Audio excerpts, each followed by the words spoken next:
Olá pessoal, espero que estejam bem.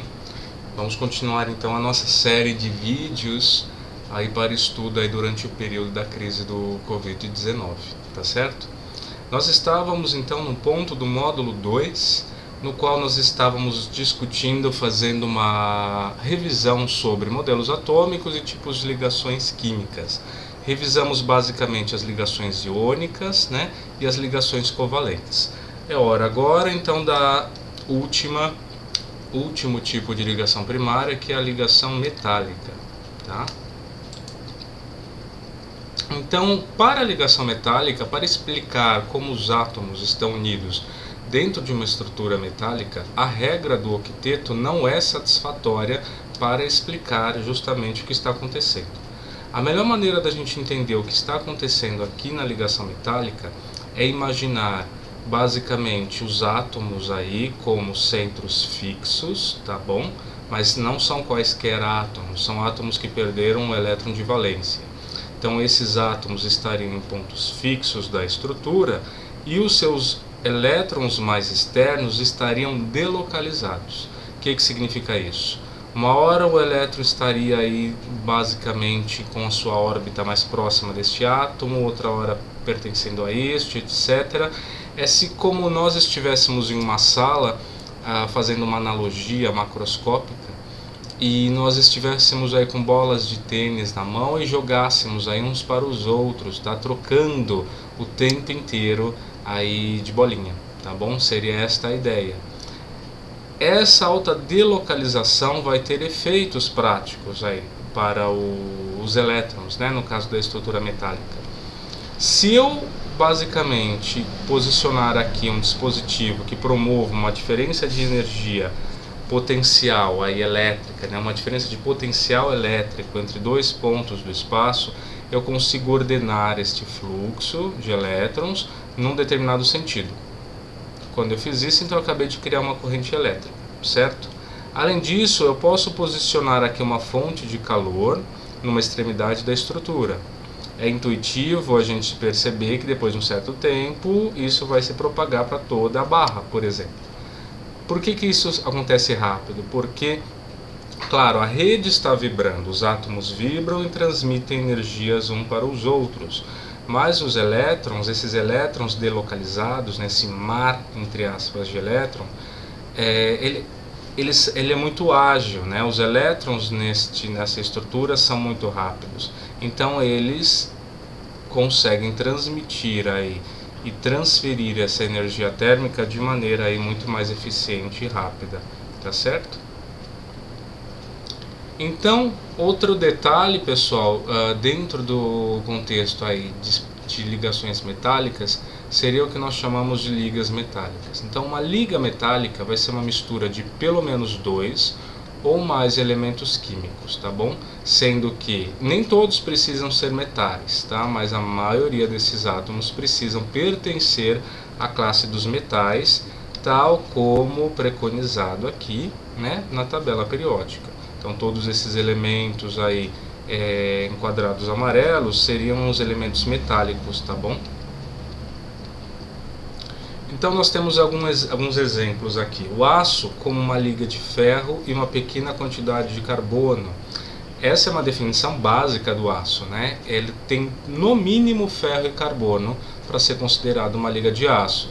Mas nós temos também outros elementos de liga que vão conferir outras propriedades aí para este material, como ductilidade, resistência, etc.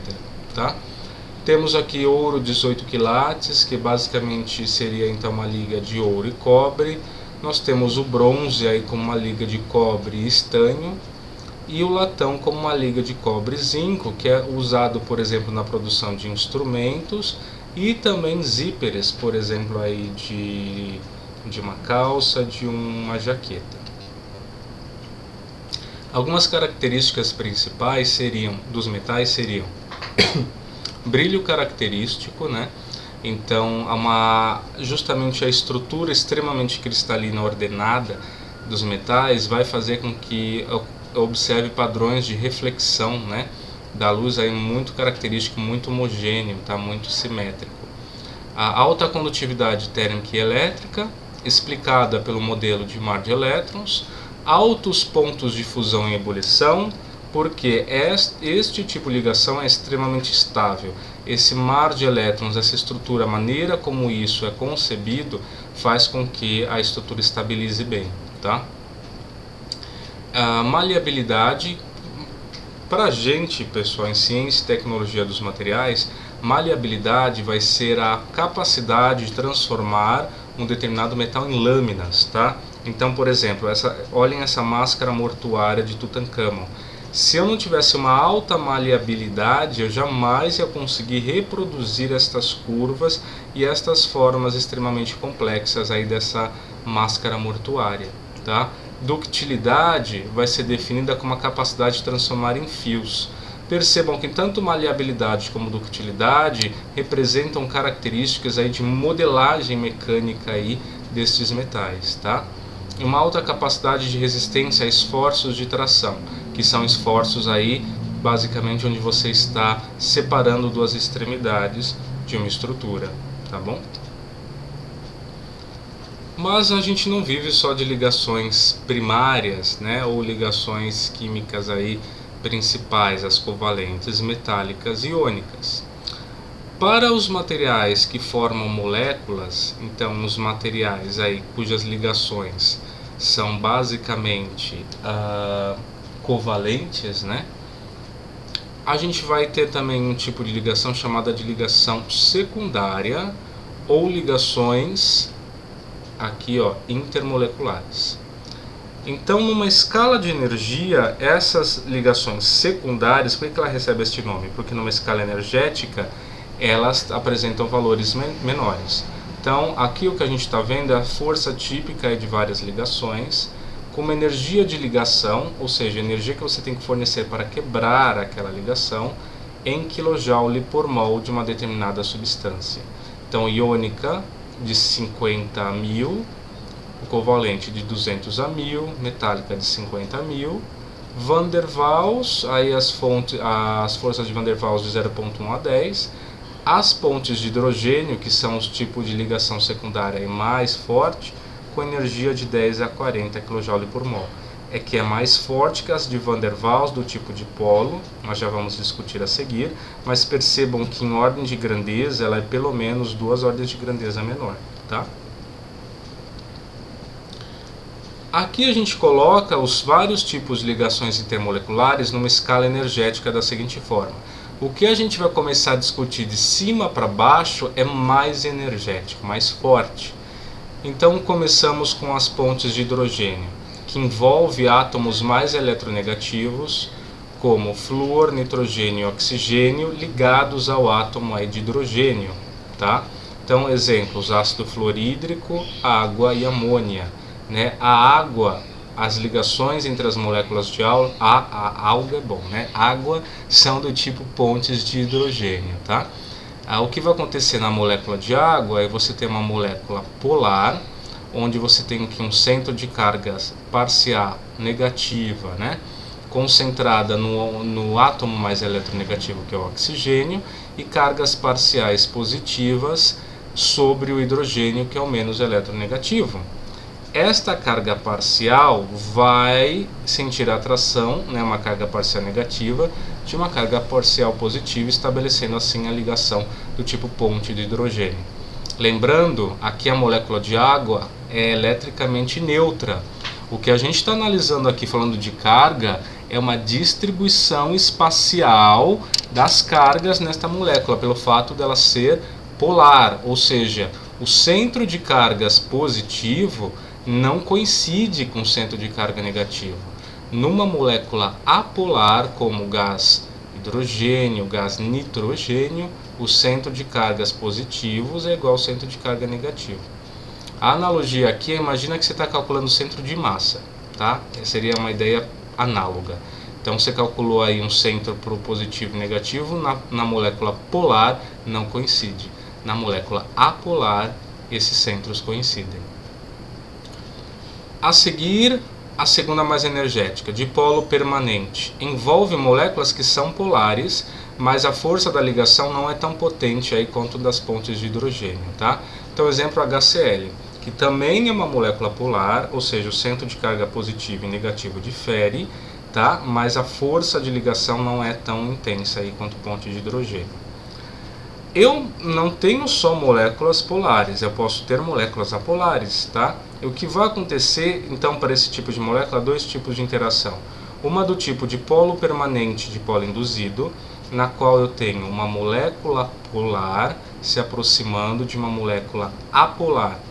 E pelo fato dessa molécula polar ter um centro de carga positivo e negativo separado, ela pode eventualmente, numa aproximação, perturbar a molécula que é apolar, e por um momento muito curto você separou o centro de carga positivo e negativo.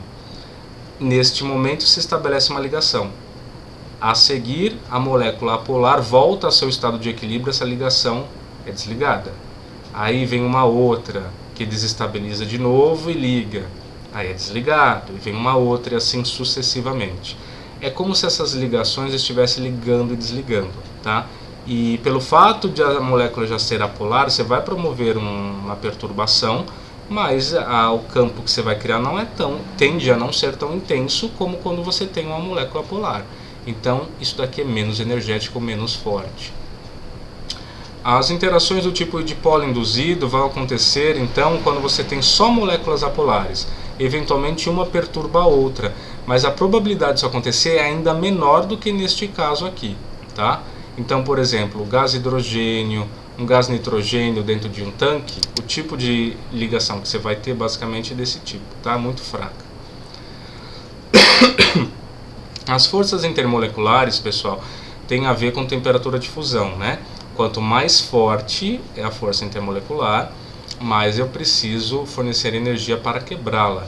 Então, aqui pegando uma escala do mais fraco para o mais forte, a temperatura de fusão do hidrogênio é menor que a do HCl, tá? Porque aqui só tem uma molécula apolar, aqui eu tenho uma molécula polar, que por sua vez é menor que a da água, porque a água é ligada por pontos de hidrogênio, as moléculas, né?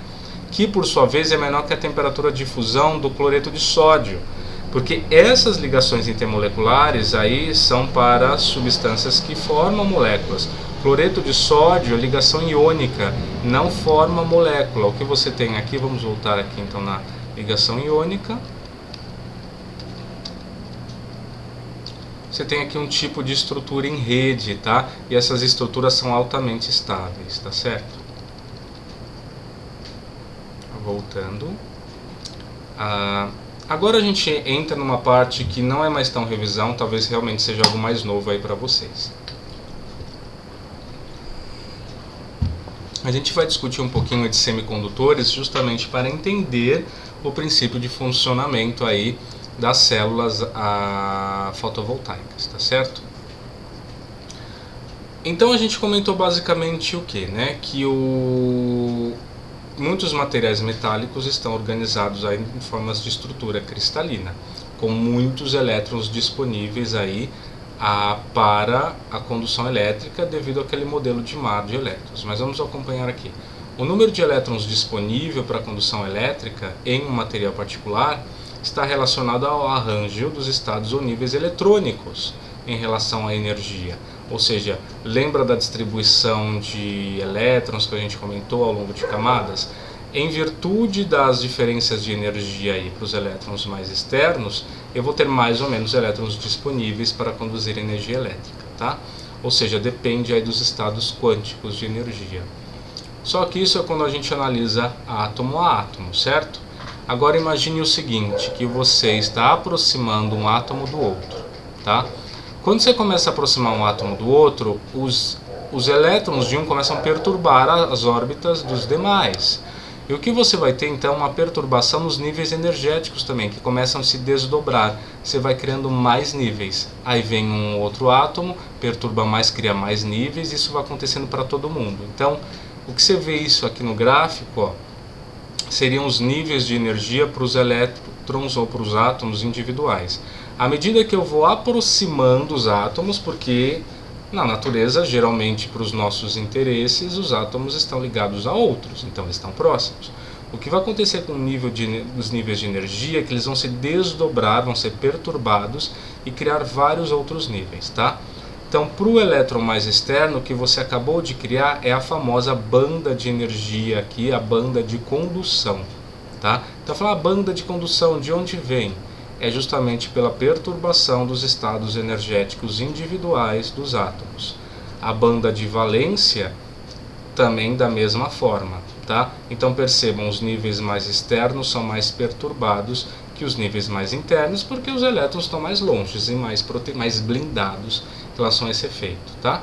Então, as bandas de condução e de valência vão surgir a partir deste fenômeno de perturbação, a partir aí, então da aproximação desses átomos. Qual que é a capacidade de condução? Vai depender do gap, do intervalo de energia entre a camada de valência e a banda, né, de valência e a banda de condução. É intuitivo pensar que quanto maior for esse nível, a diferença de nível, mais energia eu tenho que fornecer para pegar um elétron da banda de valência para a banda de condução. Ou seja, é mais difícil conduzir eletricidade, elétrons, né? Quanto menor esta banda, tanto mais fácil fica este mesmo fenômeno.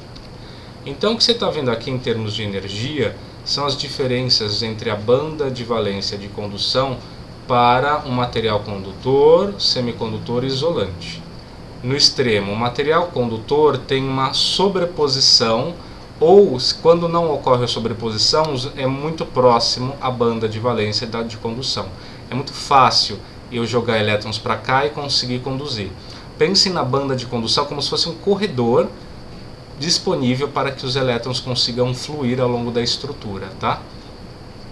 No isolante ela é muito alta, então é muito difícil conduzir eletricidade no isolante, por isso ele é chamado, né, isolante elétrico. O semicondutor que nos interessa está numa fase aí, no intervalo intermediário entre pouca e muita energia.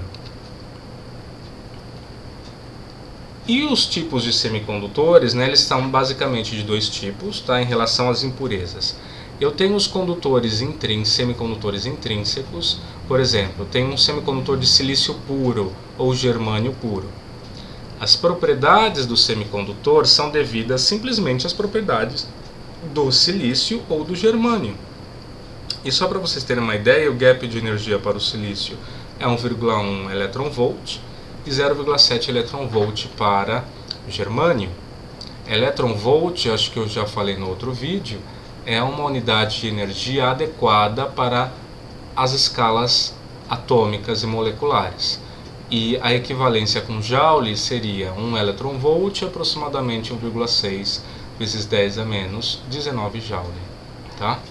Em contrapartida, eu posso dopar os semicondutores feitos de silício e germânio com outros elementos, chamados aqui de impurezas, tá?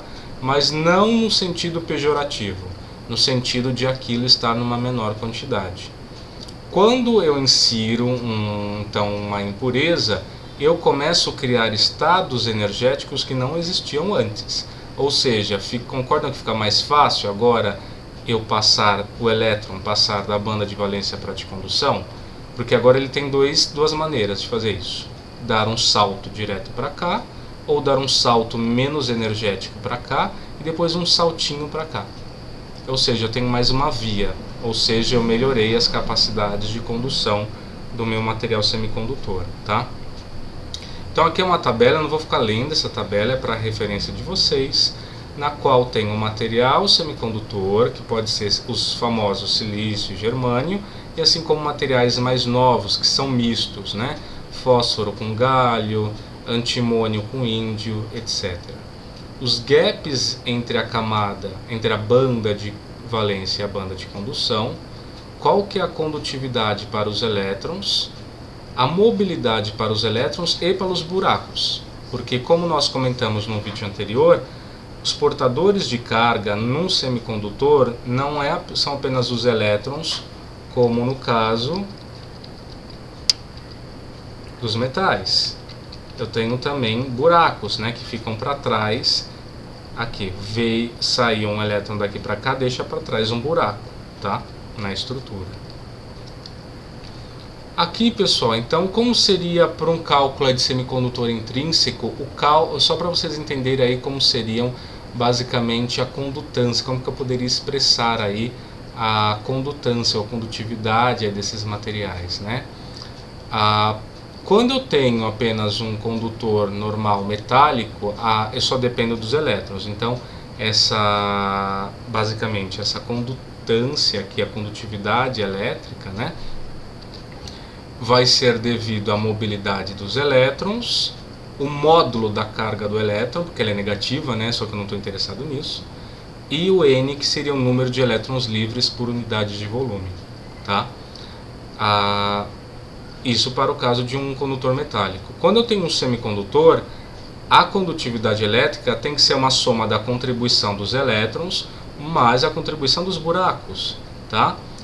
Então vai ter um segundo termo dependendo da mobilidade dos buracos, que aqui são as propriedades que se encontram aqui. Então aqui é mobilidade de elétrons, mobilidade de buracos, multiplicado pela carga do elétron, porque se sai uma carga X, deixa para trás uma carga oposta de mesmo valor, por conservação de carga, tá? Multiplicada pela concentração de prótons aí, de buracos, desculpe, aí por unidade de volume, tá certo? Para semicondutores intrínsecos, pessoal, cada elétron promovido através do espaçamento entre bandas deixa para trás um buraco. Então saiu um elétron do lugar e ficou para trás um buraco, de forma que o número de elétrons por unidade de volume é igual ao número de buracos por unidade de volume. Para os extrínsecos isso não vai ser válido, por motivos que nós vamos ver a seguir. Vai sobrar ou faltar aí elétrons e buracos, tá? Então, este exercício, pessoal, façam depois, a gente pode discutir, tá? No próximo fórum virtual. Para o silício intrínseco, a condutividade elétrica, a temperatura ambiente, é dada como 4 vezes 10 a menos 4 ohms vezes metro a menos 1. Você tem a mobilidade dos elétrons nessa estrutura, dos buracos. Se não tivesse, era só olhar a tabela lá que eu mostrei. Calcular qual é a concentração de elétrons e buracos à temperatura ambiente. Esse exercício serve para a gente ter uma noção, quando a gente fala, né, número de elétrons por unidade de volume, qual a escala de grandeza? Quantos elétrons eu tenho por unidade de volume? Então esse exercício ajuda a treinar essas ideias e ter uma noção dessa ordem de grandeza, tá?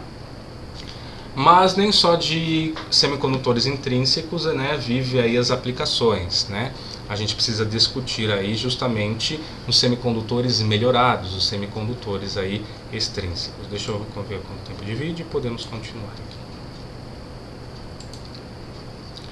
Vamos falar então principalmente, num primeiro momento, de semicondutores do tipo N, pessoal. Aqui o que você está vendo seria uma representação formando uma estrutura aqui cristalina, né, de silício, e percebam que um átomo de silício foi substituído por um átomo de fósforo por um fenômeno aí, por um processo chamado de dopagem, que é o processo de inserção de impurezas no semicondutor. Então, dopagem vai ser inserção de impurezas no semicondutor. E novamente, impureza não é algo pejorativo aqui, é apenas para designar as espécies que estão presentes numa concentração menor.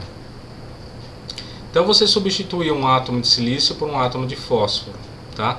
Só que o que vai acontecer? Se nós olharmos aqui, deixa eu ver se tem uma tabela periódica facilmente consultável, acho que sim, em algum lugar acho que eu tenho. Aqui. Se você observar o fósforo, ele está na família 5A, então ele tem 5 elétrons aqui na última camada. O silício está na 4A, então ele tem 4 elétrons na última camada. Então eu misturar um átomo que tem 5 com que tem 4 na estrutura cristalina vai gerar um elétron a mais, certo? Então é por isso que esse semicondutor é chamado de semicondutor do tipo N, porque você está inserindo aí um elemento que tem elétrons a mais, de forma que você vai gerar elétrons livres na estrutura. O efeito desses elétrons livres é que agora você tem mais portadores de carga, ou seja, você consegue melhorar a mobilidade, né? Aliás, a condutividade elétrica desse semicondutor, tá bom? Este elétron fica ligado ao redor do átomo de impureza por uma fraca atração eletrostática, de forma que ele pode se mover ao longo da estrutura e carregar aí, se você definir uma diferença de potencial entre dois pontos aí do espaço, você tem aí um movimento ordenado desse elétron. Eu posso dopar também um semicondutor com um átomo que tenha menos elétrons na última camada. Por exemplo, em vez de fósforo, aqui nós tivemos uma substituição de silício por boro. Vamos voltar aqui então na tabela periódica.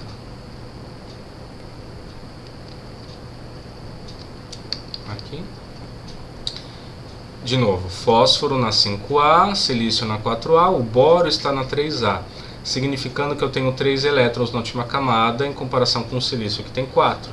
Então, se eu dopo o semicondutor com boro, basicamente o que eu vou ter aqui é uma deficiência aqui então de elétrons, né? Ou um aumento de buracos, uma outra forma de pensar a mesma coisa, tá? Então, voltando aqui no nosso slide,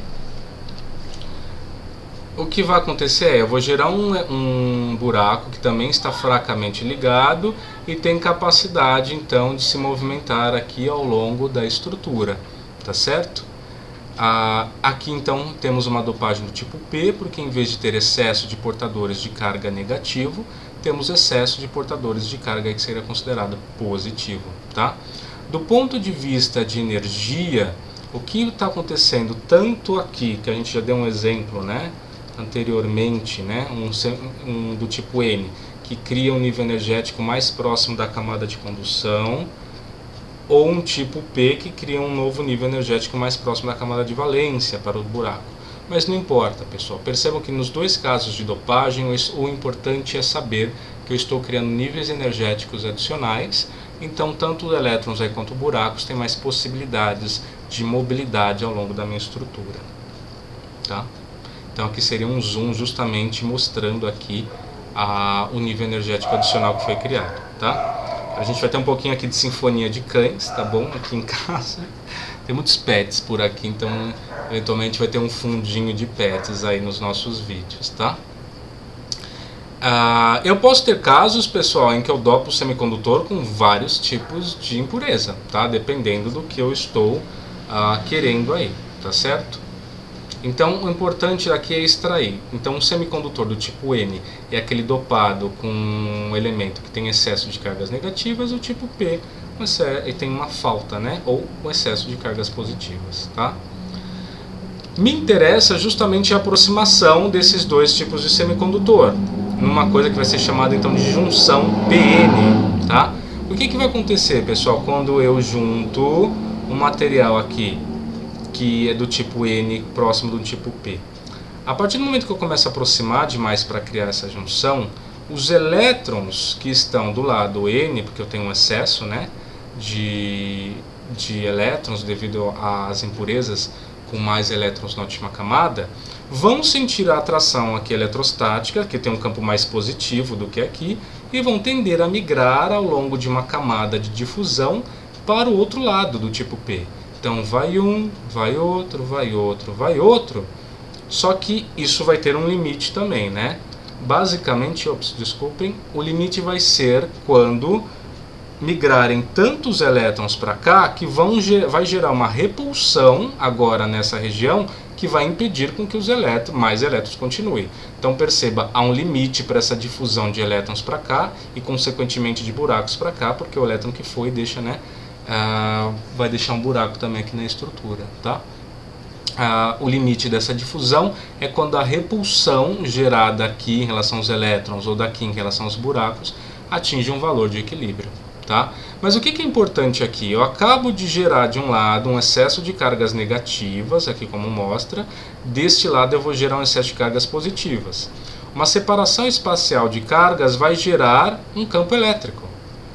E de onde surgiu esse campo elétrico? Simplesmente por eu ter aproximado um semicondutor do tipo N com um semicondutor do tipo P.